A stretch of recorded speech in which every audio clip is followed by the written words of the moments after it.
kid would just say, and then he would just go on imagination adventures, bro. No, I don't remember this. Mr. Bogus, Bobby's World, Mr. Fantastic, Fantastic Max. Tick.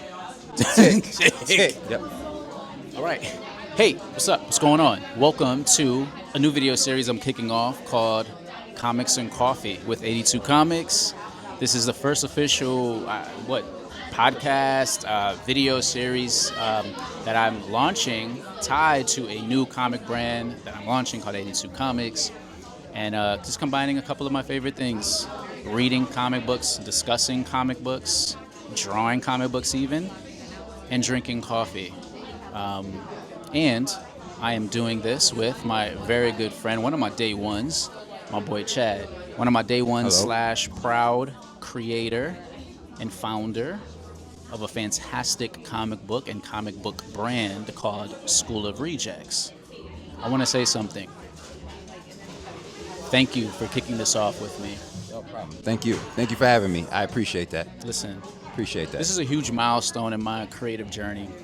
This is the first podcast that I've ever kicked off, recorded, let alone created. So this is a huge milestone for me. I'm glad that you're here with me to make this happen. It's a monumental moment. Congrats, big dog. Thank you. Congrats, my guy. Congrats, okay, so quick open. So we're kicking off this video series. We're here at the Coffee Fix on the Celestine Highway. Yes, sir. In Wethersfield, Connecticut. One of my favorite spots to come to have coffee, to work, to read comics, to meet, and just discuss business, discuss creativity. So very fitting that I kick off this video series here at one of my favorite coffee spots to have coffee with comics. Thank you, Coffee Fix. Appreciate y'all. And so with this series, it's simple, man. I just want to have a really dope, organic, casual, and serious conversation about comics, related to comics, over coffee. I mean, that's simply what it is, dude. It's about comics. It's about creativity. It's about characters. It's about storytelling, all over dope coffee and sometimes good food. Simple as that, man. And then just let the organic vibes of the conversation take control and bring us in the direction that it takes us. Exactly. That's exactly. It. That's exactly. It. That's basically what we're trying to do. Well said. Okay, so as I kick this off, again, as I said, this is like a very important milestone for me because this is the first podcast that I've ever decided to actually do. I've had mad ideas for a fucking podcast. I've had a lot of friends approach me with ideas for podcasts and video series, YouTube series. I'm a big foodie, so people have approached me about doing like food blogs and food, YouTube series and all this. Things tied to music, things tied to acting. I'm an actor. And these ideas feel exciting, but none of them moved me enough to get creating and publishing. But over the last year, I reconnected with my love for comics. So as a kid, I loved comics. I used to particularly love to draw comics. So I was like, if I saw a comic book with a fire cover, I would get super inspired to, one, buy it, own it, and then draw it. And I would just draw my favorite superheroes and my favorite comic book covers of my favorite superheroes. Covers are everything. Dude, covers are amazing. Yeah, you're right. And so, all that to say, that was my relationship to comics as a child. My dad would bring me to comic book shops. I would buy my favorite covers and draw them. As an adult, I kind of would go through these like very brief windows and chapters where I would like reconnect to comics. It's like, I would stumble into a comic book store. Like, oh shit, a comic book store. I didn't know that was there. Let's go inside. I would go in and I would like talk to the owner. I would take a breeze around, buy a few comics. Maybe I would stick with them for like the next month or two, but then it's like work gets busy. I don't really stick with it. Life happens. Right. And that's kind of been my relationship with comics for the last... Yeah, the years are starting to add up, bro. Almost like 2 decades, of adulthood. Your boy turned 40 this April, so it's like milestones. All right, so that's been my relationship with comics as an adult. It's just like, occasionally visiting a comic book shop, reading books for like a couple of months, and then just kind of falling off the wagon again, right? Pause if applicable. And then for this past year, I reconnected with comics for the last so I've lived in LA for like the last 15 years, almost 20.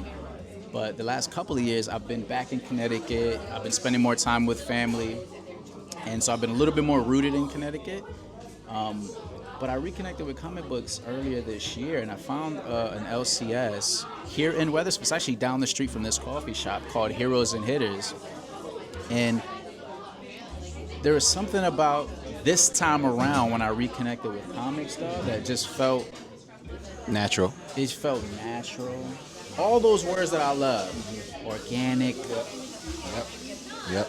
synergistic. I'll go with that too. Any synonyms that come to mind, feel free to throw them out there. But all of those like vibey words and like, so, and evidenced by one, me finding comics that I liked, but then just like really getting connected to the story more so than ever. Like I said, when I was a kid, bro, I used to buy comics for the cover. If the cover was fire, and I'm like, ooh, I could draw that, then I would get the comic and I would draw. I would spend more time drawing what's in the comic and on the cover than I would actually reading it. Yeah, I didn't really read comics like that as a kid. So then this go around, right? I'm buying these books, and I'm like, yo, these are dope stories, and I'm reading all of my comics. And I'm like, I can't wait to see what happens in the next issue. So I'm buying comics, I am reading them, and I'm drawing them. So anyway, this time around I'm connecting to the story. So I'm developing like a true relationship and connection to the stories. And so month after month, week after week, really, I'm coming back to the comic shop. I'm finding new books and new stories that I'm interested in from writers that I'm starting to like, illustrators that I'm starting to like. This is the first time in my life where I'm like developing a short list of favorite artists and writers. Long story short, because I know I'm kind of, rambling here, but like, I'm like committed to comics. I'm like, this is like my thing now. That's good. I'm as invested in comics as I've ever been, financially, committed to the characters, reading, drawing, all this stuff. So, long story short, it inspired me to create a comic book brand, AD2 Comics. I am highly active on social media, and I'm just like trying to tap into and create spaces where it's like I'm able to talk about comics and the stories that I'm enjoying, the writers that I'm enjoying. And dude, I'm spinning up platforms where I can generate community and build community, but then also like I'm buying comics and I'm trading and I'm selling comics. I have an actual comic book company now. So anyway, all that to say, that's awesome. Over the last year, my love for this reconnection with comics has like really escalated quickly from the casual, let me pop in here and check out comics. It's been a little while to I have a company. Like this is a big part of my brand now is comics. So all of that inspired me to kick off this video series and this channel to sort of kind of build on that momentum. Continue your passion. Continue what you like to do. Continue this. Yes, that's a great thing. And it's only fitting that you, Chad, given your relationship with comic books and our friendship, that I kicked this off with you, by my side. That's my biz. So anyway, that's what brought me here. Why don't you spend a little bit of time, because I feel like I've been talking for like 20 minutes straight, however long it's been. Why don't you spend a little time telling me about your relationship with comics and what's brought you to this moment and why it even makes sense for you to be here with me kicking off this series. Okay. So basically, you guys know me and Drew been friends for a while. We've been friends since high school. That's right. I didn't mention that. Yeah, we've been friends since high school, hanging around. And my love for comics, I would say my love for comics started when I was young. I used to read a lot of comics. Basically, comics helped me read, period. Understanding, reading, and putting words to actual visual pictures. That's how comics really related to me at first, because I wasn't big into chapter books as a kid. So books like you ain't like all them words. No, I just didn't like. It was like no picture to the words. Where the pictures at? Yeah, I need to be able to relate, like read something and then relate it to something visually. That's funny. I'm probably gonna tease him about that later. But no pictures in here for me. So that was one of the big things I enjoyed a lot, and also too, came to like movies and stuff or animation like X-Men and stuff like that, once I watched the animation of X-Men, once I watched the animation of even like Looney Tunes and stuff like that, I would go back and go read the books and see how the book related Looney to the actual, Tunes? yeah, how that actually related to the actual book, or the animation in the book were related. First of all, you mentioned things that I didn't mention. The cartoons, yes, bro. cartoons. X-Men. Yeah, so like Spider-Man. yeah, X-Men, bro, the Spider-Man. Even Silver Surfer, low-key Silver had Surfer a little had a run. little cartoon. I love that. Yeah, I love like from like I said, X-Men. Bobby's World. I remember Bobby's what World. Are you doing yes. right now? You from bringing us Ninja, down. of course, Ninja Turtles. I love Fantastic Max. Yes, Fantastic don't Max. Don't get into a Saturday morning cartoon Yes. battle with me, bro, because I can Yes. go with the toe to A lot toe. of I can those- flow. A with lot the of best those cartoons and '90s stuff help me build. What was the little yellow dude's name? Which one? Mr. Bogus? Mr. You remember Bogus Mr. from Bogus? no, Mr. Bogus. Mr. Bogus, the little yellow dude. Do you remember? No, I don't remember Little Bogus. Every after every commercial break, they would come back and it would be like a claymation segment. I'm trying to remember Mr. Bogus. Now you're gonna have me look this up. Dude, now. and then it would turn into a cartoon, and then like he lived with this like kid, and he every time the kid would leave for school, he would jump into the kid's backpack, and the kid would just say, and then he would just go on imagination why you adventures, haven't- bro. no, I don't remember this. Mr. Bogus, Bobby's World, Mr. Fantastic, Fantastic Max. Tick. You know what I'm saying? Like those things are like. Dude, we're gonna have to do a whole episode just on our favorite like cartoons. That's a whole nother thing. That's a whole nother episode. But those things are what like really influenced me to like start my own comic book. And really they always had a good message, whether it was team building, how to carry yourself as a human, how whether it was relatable stuff with family. There was always a message behind those. That is true about comics. Comics, And cartoons, they always had a pretty decent message. Now we learned also too that they had some other secret messages, but for the most part, they always as a kid like resonated with me big time. And so that led me into developing my own comic book called School of Rejects, and that's where all Yes, stemmed sir. from. Okay, For sure, hold on. for sure. Pause right there, if you don't mind. Yep. Actual literal pause, Yep. not figurative pause. I just want to stop and acknowledge you for a second. I did mention in the intro. Yep.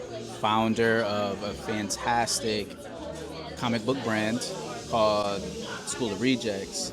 But I just want to pause and acknowledge that, really give that moment and that piece of information the acknowledgement, respect, and salute that it deserves. This man he had an idea for a comic book and he simply created it.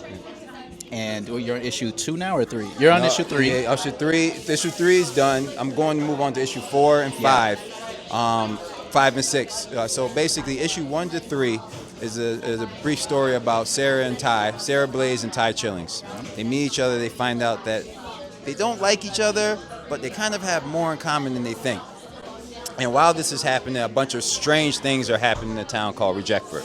Weird, different things. Weird, strange things.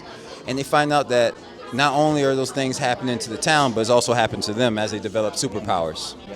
And they end up finding the common enemy, which are these bullies called Falcon and Candace, who basically disrespects them throughout the series 1 to 3.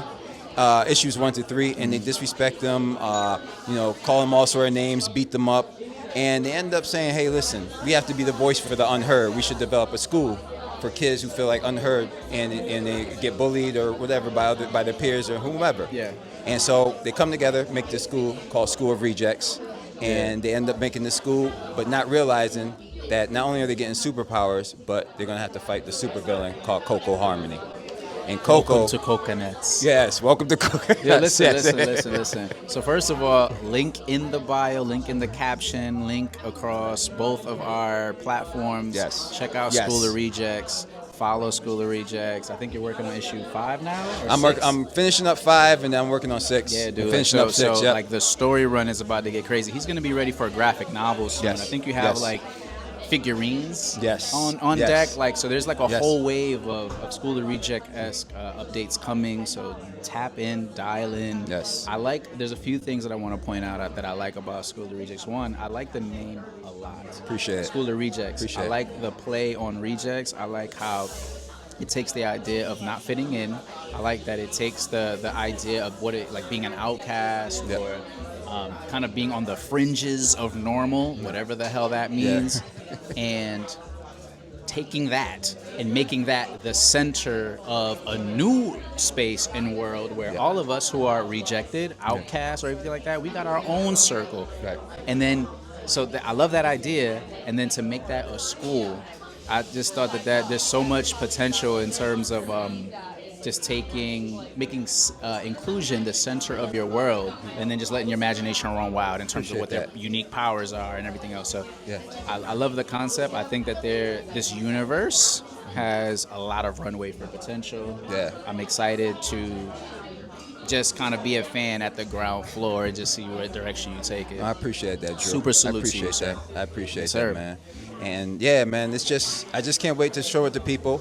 Issue 4 through 6 will be Coco's story, and it's the backstory of how she developed and everything, and just to understand that not everybody has the same past, and we have to understand each other, and you'll get to understand Coco and why she is the way she is. Yeah, I think Coco, because I think Coco's introduction to the storyline, it's almost like she's presented as a villain. Yes. But I feel like as you start to double click on her history and past, she becomes a character that you empathize with, relate to, see yourself in, and you understand more. And then I think the lines between like what makes someone like a good guy or a bad guy get blurred, and you just start to see a person. Yeah, you start to see a person. And just like what makes them human. Right, and also too, the choices that we make as we get older. Yeah. You know, we could continue to make bad choices, continue to make good choices, but it's what we choose. None of us are immune to making like bad choices somewhere along the way. Yeah, exactly. Yeah, that's dope. There's a lot of potential.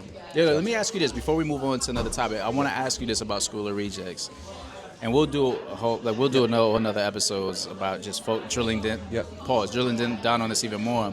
But what I wanted to ask you is just like, speak a little bit about what that creator journey is like. So you have an idea, and you start getting ideas on paper, and you start developing this idea, whatever that looks like. What can you tell us about what that initial creator journey is like in the comic book space? Yeah, it could be a lonely ass space. I'll tell you that much right now. But it's a fun journey. It's a really fun journey, especially if you really enjoy doing comic books. Like for myself, I feel like I was able to tap into stuff that I wanted to talk about, some stuff that I didn't realize I wanted to talk about. Okay. I did a lot of studying for both myself and other things, history, designing of characters, character development. Okay. How so to like write. you Googled some of these things to learn how to do it. Google, This is your first time doing reading it. about. Yeah, some Google, some reading about it. Yeah. Reading books about how to do story arcs and stuff like that. I actually went to class. I took a creative writing course to like redefine. Was it comic book focused, or was it in general creative writing? So just something. You took that here in Connecticut? Yeah, here in Connecticut. I took it at a community course, community college, and it was fun just to learn, like, get back into tapping into creative writing and how I could do certain things a different way, of different methods and stuff like that. I love that, and it just taught me how to first not just think outside the box, but think out the norm of just your typical way of thinking. Like, start to learn different tactics and learn from other people and how to do stuff, you know. Because you can't be thinking typically if you're going to launch a comic book that someone's interested in actually want to buy. Exactly. You can't be thinking inside a no box. Pause. So I like that. I think feedback too. The feedback you get from the other writers and stuff from your actual paper. And respect. Yeah. And some you're not going to trust and respect, but you could still make a negative and a positive and get the feedback. Yeah. You know. I like that. Yeah. I like that a lot. I mean, listen, I just like the idea of you like having an idea for what you want to do, and then just start putting pen and pencil to paper. Yep. Any gaps and skills that you see between you and like getting the next step done, you take a fucking class. Yep. You just start doing, and then you start learning and building as you fly. Yep. Love that. Yeah, you have to. Love you that. definitely have to. And the last thing I wanted to say too is Andre 3000 said it best too. What you create in that room, that one room you have, or that room wherever you're at, little rooms, you know, those little rooms are like so important because you don't need all this crazy space or all this stuff. You just really need your mind, a pen, and a pad. And the things that your mind could come up with is a beautiful thing. Yeah. Listen, let me tell you something, bro.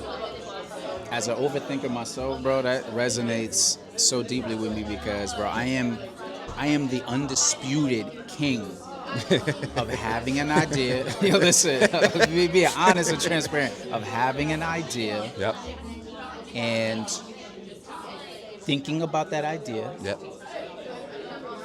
developing that idea Yep. on paper, Yep. flipping that page, and then developing the idea more. Yep. Time is going by, but we're Things still just- developing yep. them, and we're still planning and strategy. And the strategy is crazy. Yep. Look Yep. at these notes I got. Yep. My nigga. Look at these notes. These are strategy. And before you know it, bro, I have this idea with a whole brain full, like, what was it, mind map of just permutations of how this idea can develop and evolve, and it's dope. But like, it gets to a point where you're iterating and developing the idea, and you're not acting, you're not taking action, you're not putting pen to actual paper in terms of like executing the idea. And so you don't need things to be perfect. Sometimes I'm trying to strategize and plan to be like, okay, how to make this thing perfect. Okay, so I gotta get these cameras and I gotta get this. Like, that's why I told you when we did this, I was like, yo, I have Just an do idea, it. I have inspiration, it's fresh right now. I'll get some devices so we can get this shit popping and get a baseline quality, but I'm not gonna over-engineer the thinking part of it to where we are not acting, getting it done. Exactly. So that was long-winded, but all that to Exactly. say, I wanted to give you a proper salute and spotlight your development of School of Rejects. Appreciate You took an that. idea, you got it in motion. This man has a comic book. The comic book is dope. It's high-fidelity. There are issues out right now. You can go get it. Please go buy it. Links in the caption, links in the bio. Appreciate that, Drew. Yes, sir. Appreciate that, man. Okay, yeah, let's talk about a little bit about what we're reading right now. So, yo, comics. Okay. What are you reading these days? The comics I am reading right now are 3. Karate Ninja, Ice Cream Man, Okay. and of course, Haha. Those are the 3 I'm gonna share with you. Okay. I'm gonna hear All it. right. All right. So first is Karate Ninja right here by Sean Luke, creator of Karate Ninja. It's a great book. I don't know this one. Yes, independent artist. I met him at IndieCon last year. Great guy, great dude. Gives you the Cobra Kai, Karate Kid vibes. Great messages. Yep, great message from fellow sensei in there about anger. I really loved. Great artwork, black and white, really clean artwork from Sean. You did a great job, Sean. And but also too, there's another story in there called Ghost Agents, which is almost like a horror story. That deals with a guy who basically makes mannequins out of certain figures. Just say that. And Certain figures? Yeah, certain figures. Tell me more. I guess okay. I don't want to Like get what too is much like of the what does story. that mean? Like figures out of mannequins out of figures. I don't know what that means. Okay, so he makes them out of.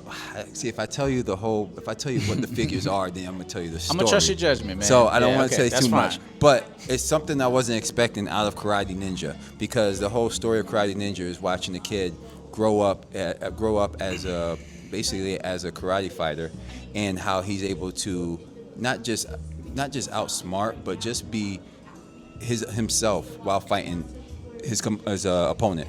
And it was really cool to see that. It reminds you of, like I said, Cobra Kai and Karate Kid, in the sense of listening to their sensei, obeying their sensei, but also taking their word into something and actually achieving it, their goals. So that was Sounds cool. interesting. Listen, I Very like the cool. cover. Yes. I mean, I'm a big cover guy. I'll Yes. flash the cover one more time. I like that he's on a motorcycle. Yes. He's on a motorcycle in a fucking what do you call this this robe that you wear in karate? I forget what it's called. Drop a comment below. Let me know what it It's not a is. Komodo. There's none of that. It's not that. No, it's not a Komodo, but it's similar though. It's not a Komodo though. I don't know. But the yeah, exact it's, term. you know, I like that. He's on the crotch rocket pause, and it looks like he's on a spotlight, Yeah, it's like a that spotlight. white He's ring. in the He's on the spotlight, and throughout the spotlight. whole book is in the spotlight. It's a nice cover. Sounds interesting. But also too, it leaves a great ending, because there's more to just the actual tournament which he fights in. It's more to that. There's actual story behind other ninjas that are endangering the city. So All right, cool. What else are you reading? I am You mentioned reading two other from things. 2 books. Writer W. Maxwell Prince. This is really popular. This is Ice Cream Man, of course. Everybody knows Ice Cream Man, but also Maxwell Prince made cards as well that tells the story of Ice Cream Man as well. These are really cool. I saw the concept online. I follow W. Maxwell Prince, and he mentioned this. And shout out to Andrew, who saw this and was like, "Yo, you need to check this out." I might Hey not. man, open I'm a good this friend. deck. Yes, he is. I might, but I let him know I might not open this. Yeah, you deck should of get an cards. extra joint because what these things. Let me see this. Yes. Yeah. So the whole thing with this is called the Ice Cream Man. This is called the Mortal Coil Shuffle. Mm-hmm. I'm reading the text that's on the box. It says a comic book in 55 playing cards. Right. I think so. So a couple of ideas on this. One, we're starting to see more of like introducing inspiration from like the card space into comic book consumption.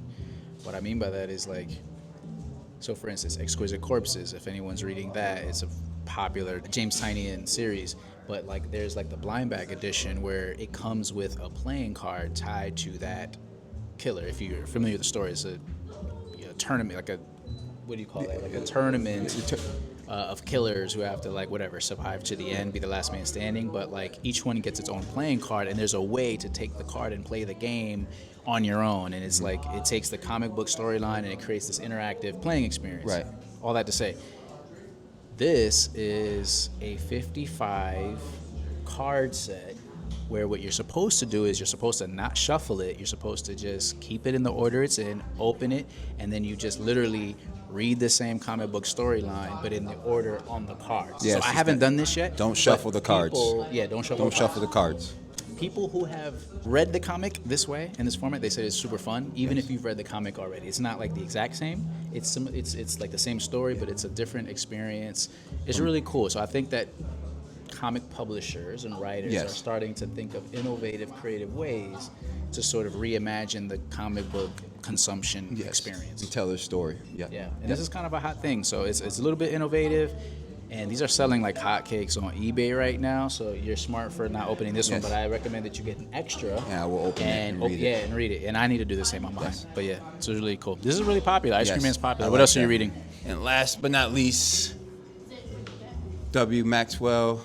Same Prince, writer. Same writer. Haha. I think you got a favorite writer, man. Yeah, it seems like it. Writers. Haha is great. It's a story about 6 issues, 6 clowns going through their journey in life and some up and down moments through their life and how they are experiencing pain, some triumph. Actually, there's one story a clown had some triumph in the story, had some happy moments in the story, how he was able to come to a realization of his past and not trying to bring it to his present. And I like the cover sick. Yes. I like the cover art. Very clean cover. This is an anthology, right? They're like separate stories? It's all separate stories. It's not a continuous Yes, not a continuous story. But all separate stories, and each story will basically tell you about, get you into the character, learn about the character, and how they are going through some traumatic past and how they're going through some hard moments.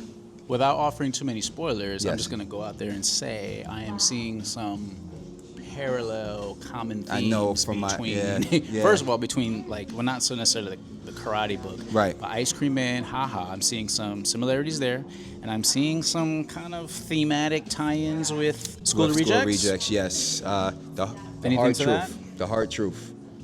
That's the best. Tell me more about that. If you go back to Haha, I always believe clowns have a thing where they tell the sad truth about themselves or somebody else. Yeah, Tears of a Clown. Yes, and with my story of School of Rejects, I want to share that as well with both Coco Harmony and the School of Rejects characters. Like, I feel like Coco. I feel like I saw Coco in clown makeup. Yes. In like one of your recent issues that's still in development. Yes. But no spoilers, but yes. And you go through, you understand her past and her traumatic past and see it, and it's not all going to be cookies and cream. It's just really not. Listen, really not. I'm starting to pick up some. I think I'm starting to get a sense. First of all, I think you really like this guy, W. Maxwell Prince. I think he's one of your favorite writers. I also think that you're really inspired by the idea of like a combination of not just clown, like a little bit of clown theme. Yes. I'm also seeing sort of like retro, colorful. Yes. Clown, retro, colorful, abstract, and horror. Yep. Abstract. Horror, but then also playful. Yes. So I'm seeing like a kind of like a gumbo of different themes that I'm starting to see consistent in like the comics you gravitate to and the comics you create. Right. In comics, I also too, like in the past with team building, also too. I'm an empath like that.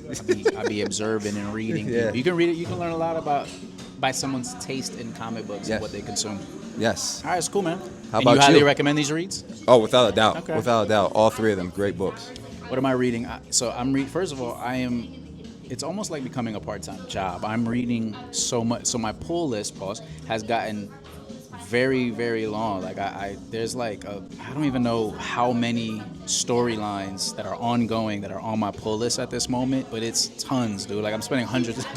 I'm spending a lot of money on comic books, but really good comics though, like really good stories.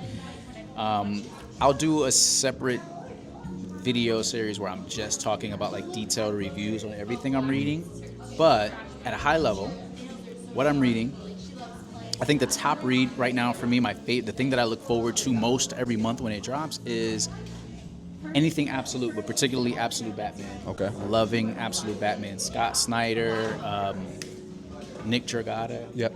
They're just, from the art to the storyline, it's just incredible what they're doing. It's fast-paced. They're making very refreshingly bold choices. They don't have to think so in the box when it comes to these traditional characters. They're really able to reimagine their origin story, but also like what their capabilities are, who they are. They're just very different people, and it's a true refreshing take, and it's hot. Everybody's catching on now, so it's like hot. I mean, dude, Absolute Batman #1, raw copy in decent condition. You can't find one for under $100. Yeah, well, I always go back to that Catwoman helmet incident with that. Batman That 13, alone. I went in on that. Dude, it's a double key, right? You had the first cover appearance of Absolute Catwoman, and the costume redesign is sick. She has like this cyberpunk futuristic helmet that just is sick.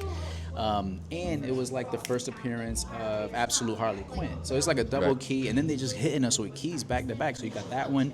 Issue 14 is the epic conclusion of this battle with Bane, and then 15 they're hitting us with the first cover appearance of Absolute Joker. They're just hitting us with banger after banger after banger, bold storytelling. It's just amazing. Really and Nick Dragata's art is borrowing from like the manga space, anime space. It's so dope. Cool. All that to say, without going into a deep review, Absolute Batman's probably my top read. I'm really loving James Tynion. He's just making so much I like. Sick Tick was probably my favorite series to read for like some months. They hit a little bit of a recent lull, and I think it's because they're just like finalizing certain business deals that will dictate the direction that their creative can go in. So like recently they announced they're going to do Swamp Thing is Killing the Children, and that's going to be its own chapter. I think they had to finalize that with DC because that's a crossover, right? Because I think it's Image, right? Yes. Something's Killing the Children is Image or Boom Studios, one or the other. And it's a crossover with DC. So they announced that. They finalized the deal. Blumhouse is going to do a live-action movie, and then they're also going to do an animated adult series. So now that those business deals have finally been finalized, I think that they can return to our main storyline and then commit to a direction and give us high-fidelity storytelling again. So Sick Tick, Exquisite Corpses, loving Exquisite Corpses. I mentioned it earlier. I just highly recommend it, but I'm loving that. Let's go Robert Kirkman. I'm reading Skinbreaker. It's like one of my favorite reads, dude. I won't go into super. Dude, I love it. Robert Kirkman is a fucking genius. Like, everything he touches just turns to gold. So it's a great story. Reminds me a lot of Apocalypto. If you ever seen that movie, it's like a movie that Mel Gibson directed about this like indigenous tribe, and then they just kind of like get into a conflict with a rival tribe, and then like one of the main characters has to sort of like go back and rescue his wife and his pregnant wife and their son. But anyway, it's like that kind of vibe where we're following like this indigenous-like people, but they're not humans, they're like humanoids. Anyway, it's just high-fidelity storytelling. But the art, David Finch's art, is just incredible, dude. So apparently, like, he was working on Skinbreaker without a deadline for months.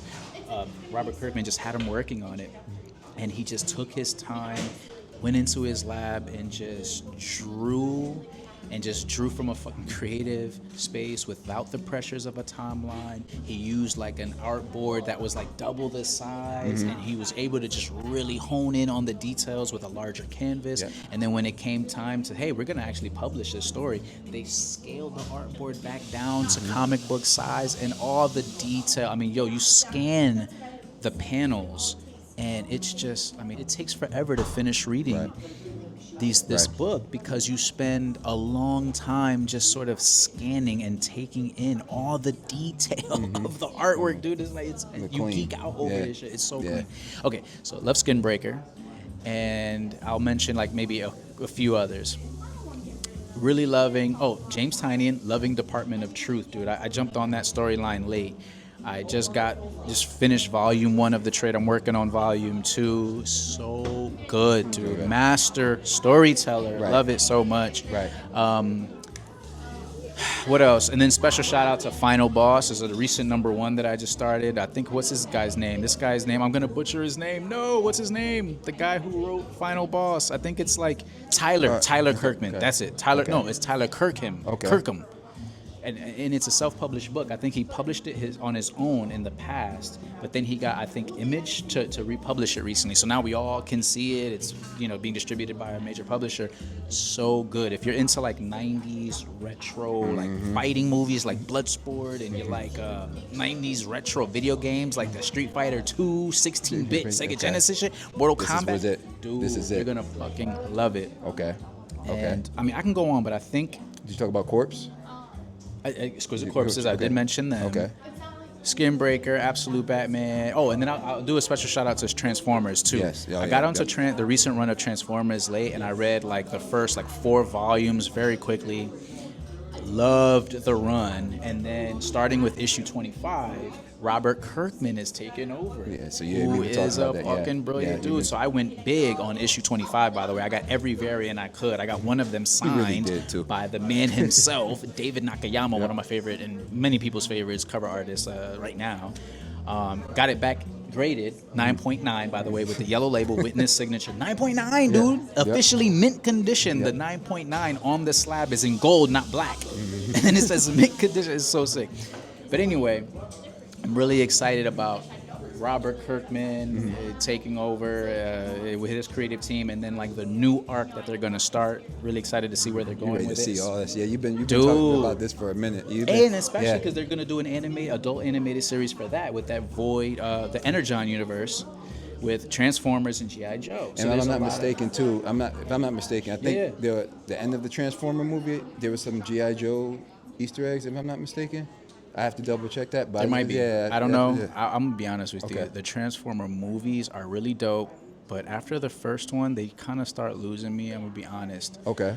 I did really like the first one. Yes. But yeah, dude, loving Transformers. So Okay. I think I'll pause there, but that's kind of like some highlights of what I'm reading. But the thing I'm most excited about reading week in and week out is Absolute Batman. Yeah, And then you've special shout out to DCKO. I'm loving that series too. Yeah, you've been I loving think that that's too. another Yep. Scott Yeah. Snyder thing. Yep. Dude, it's just a tournament style thing. And then the winner of it's like an all-out battle royale tournament style. All the DC characters fighting each other, and then the winner has to fight Darkseid. And So, that's dude, it's that's just like a so prize. You dope. fight Darkseid. Yeah, great. Yep, and then they have- Congratulations. I'm not reading all the side stories for that, but one in particular that I am following is Night Fight. The first issue is super dope. Batman is having his own side quest. Spoiler alert, spoiler alert, spoiler alert, spoiler alert, spoiler alert, spoiler alert. He died in the main tournament, issue 1. And then, but of course he's not dead because he's Bruce Wayne, he's Batman, and he's prepared for everything. It's one of the most annoying things about Batman. But the great writing just makes it too good to ignore. And anyway, that side quest, he has to go back. He's in like this alternate reality where he's fighting multiple versions of Batman. It's so dope. Anyway, that's kind of what I'm reading right now. Yeah, dude, I love enjoying it. it. I love it. Yeah, dude, I love comics, bro. But I'm reading way too much. I'm going to be honest with you. I'm reading way too much. It's like every time I go to the comic shop, I look at my pull list and I look at the stack, and I'm just like, holy shit. How do I find the time? With a Yeah. fucking full-time job, acting career, ADD creatively. I have other interests that I'm interested in doing. Just And make how sure do you I- get it done. Yeah. Just make sure you get it done. And then I Enjoy keep it. looking at new #1s and finding new stories to get into. But anyway, all right. So real quick, or a couple of things I wanted to touch on before we sign off, right? So Okay. speaking of like new #1s, like new #1s. So much like being a sucker for covers, like Yeah. fantastic covers, I'm also a sucker for new #1s. If I see a #1, I'm gonna look at it. I'm gonna contemplate whether or not this is a storyline I should invest in based on the concept, and then I'm also gonna kind of make a determination of like, is this gonna be important on some level where it's like, it's gonna have an impact big time on the Yeah, fan base. like this is going to be an important number one. We're going to look back months or years from now and be like, yo, Right. who has this number one? Right. I'll try to make an early assessment of that. Question for you. Yeah. What makes for, open-ended question, what makes for a good number one? What makes a number one enticing, appealing, something that grabs your attention, and then something that makes you want to buy it, own it, and consume it? Great storytelling. Even when you leave an open-ended storyline at the end, that's even better. Makes me want to buy it. And the artwork, the detailed artwork for sure. That's what makes a great story. It makes me want to buy issue one. Artwork is everything. Artwork's everything, but you can have great artwork, and then the story could be like, But I kind of want a combination of both, to be honest with you. I need a combination of both for myself. I think for a movie, there's nothing more important than the storyline. Mm-hmm. So if the storyline is good but the visuals are bad in a movie, I think I can still enjoy the movie because I'm consuming the story. For some reason in the movie space, storyline drives it for me. Okay. The reverse is not true. If it's all visuals but the storyline's weak, I can get bored. And comic book heads are gonna come at my head, especially the Marvel heads. But yo, a couple of those Marvel movies, bro, I can't remember which one, Civil War, Infinity War, one of them joints, bro. It was these long ass fighting scenes, bro. You didn't like them? You got like 8 minutes. I'm exaggerating, but you got like several minutes of a fight scene, bro, with all these CGI and bright colors and things exploding, and it's like, yo, we get it. What is the plot development, bro? Okay. And I'm literally falling asleep in the theater because all they want to show us is crazy fight scenes, and it's like visual stimulation. In the movie setting, I need story development. All that to say, with comics, I think the reverse is true. In comics, storyline is everything. When you have storyline, amazing storytelling, and amazing art, that's like the marriage in heaven. That's meta right there. Okay. But I think in the comic space, amazing art can make up for a lackluster story. Okay. So if a comic book has no words but great Dude, art, some of my, well, again, I think the best storytellers are the ones that can get away with this. Ironically, dude, in Department of Truth, Something is Killing the Children, the books written by my favorite writers, there are pages, sometimes back-to-back pages where it's panels with visuals and dope art. There are no word bubbles. Okay. There's no narration words. There's no text on the page whatsoever. It's just panels.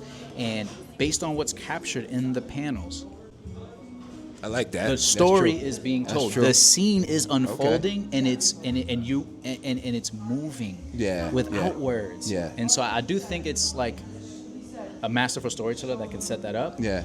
But it's something about comic books where, like, I think that like great art can make up for a story that's lacking. But the reverse, like if it's a great story but the art is trash, I think you can lose readers. No, I agree with I get comes to hung up visual. on the art. You know, If it's agree, not good, I agree with throw the whole thing visual away. part. I really like the visuals. Like in the haha story, there's a story about like a mime who actually is just trying to be friends with this robot, but there's no words in it at all. Yeah. There's no words. It's just him, explaining his life or showcasing his life, and then showing him trying to be friends with a robot.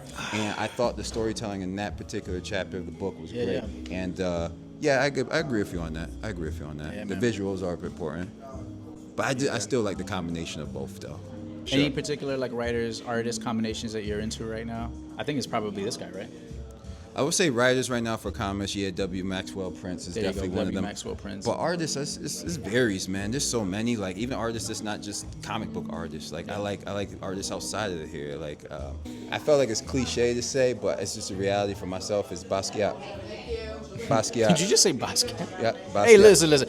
John- Basquiat shade will not be tolerated No, here. There's always no. a place to No. to There speak has highly to be. of Basquiat There has to here. be. But one thing I learned just from was him, surprised I by definitely that. say, what I learned from him is self-taught artist.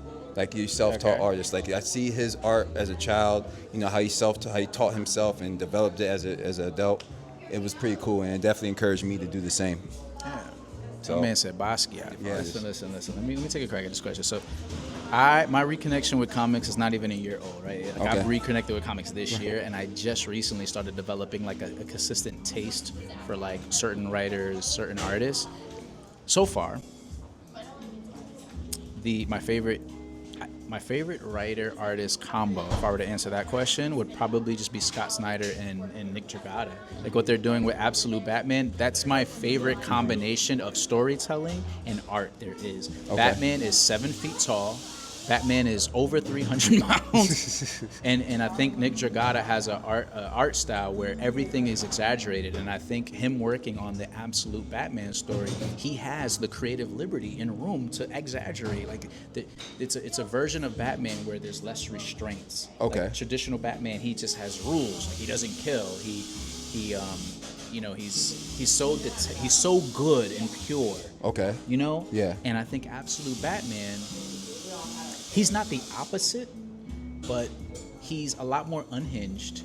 He's a lot more chaotic, and he has a lot more rage. And so there's just more room for a guy like Nick Dragata, and especially with his dimensions, 7 feet, 300 pounds, that he can just draw and borrow from like that manga style, anime style thing, where like that tendency to exaggerate proportions really works in this space. Like Bane, dude, if you read the story Bane, dude, there's a part where like in issue 14 where like Batman and Bane are having their final bout. They're having it in the middle of a fucking stadium. Right. And Bane starts pumping up on the Venom, dude, and he fucking grows. Huge. Dude, huge. Like Batman is 7 feet tall, and like there's a panel where like Batman is like this big and Bane is like, it's just like he just grows. It's like this massive thing. So there's a lot of that. Absolute Joker, when he becomes a demon, right? He turns into this thing that towers over Batman, and Batman's 7 feet tall. So there's just a lot of room for that. Okay. And so all that to say is high fidelity storytelling, but the art, It's dope. it's dope. it's a great Stands out, combination. yeah. I think Nick Dragata, they found the right artist and the right writer to take on this project. And then second to that, I gotta say it's Robert Kirkman and David Finch. The art and the storytelling for Finch? Skinbreaker. His name is David Finch. David Finch, okay. Yeah, and that's okay. they're working on Skinbreaker together, and the art, like I already glazed over the art earlier in this episode. But I think that's just another combination where the storytelling is master level, it's top tier, the art is breathtaking. So that combination is unrivaled. It's dope. Yeah. Cool. Well, listen, dude. I think we did it. I think like No, we didn't do it. We did it. We done it. We did it. We done it. It's over. Yeah, got it. We did an episode. Yes. Like that's done. It's First in of the all, bag. congratulations. Thank you. Thank you. Congratulations. This is a fucking important milestone. So I received that with grace. Yes, Thank you. Yes, you did a great job with everything. This idea, everything. This is great work. This is great work. Guys, I didn't really, overthink. No, you did not. I didn't have an idea, sit on it for months and weeks. We just did it. I actually did it. Coffee and comics is really dope. It's a great idea. It's a great concept. Two of my favorite things. It's going to continue to grow. Yes. Continue to build. It's going to be more. You're going to look back at this interview. You're going to be like, this was the first one here at Coffee Fix. Yeah. And then you're going to see yourself 5 years from now, like, damn, came a long way. Yeah. So thank you. I received that. We'll manifest all of it. Continue. So listen, thank you, sir. Yes. I thank you for being a part of this. Thank you for helping co-launch this with me. Thank you for having me as it. Special thanks to the great people at Coffee Fix, Tony and Denisa for even allowing us to use their space to do this. They're very welcoming of all their customers, really. But even like when collaborators want to come in and use their beautiful space to do stuff like this, they're very welcoming and very encouraging. And so, dude, now that the first one's done, we're just going to keep it rolling. Yes. Subscribe to the channel, and we're going to just keep doing more convos, more comics, more coffee, more creators, more reviews, more just topics that are relevant to the comic space, the comic community. And so stay tuned, man. And I invite you to follow AD2 Comics on all platforms. I invite you to follow my production company, Studio AD2. I want you to follow School of Rejecks, created by my guy and my friend, Chad Milling. Thank you, School of And Rejects. anything else that you want to plug, man, before we sign off? Yeah, just look out for School of Rejects, issue 4, 5, and 6 coming out next year. 4 and 5 coming out next year. And look out for us on Instagram, TikTok, Facebook. Yeah, School of Rejects, spelled Rejecks. That's awesome. Awesome, great. So, we're going to sign off. Just remember, read your comics, buy your comics, support your local comic shops. Yes. Read your comics so that way we can talk about them over coffee. Yes. All right, man. Peace. Catch you next time. Peace.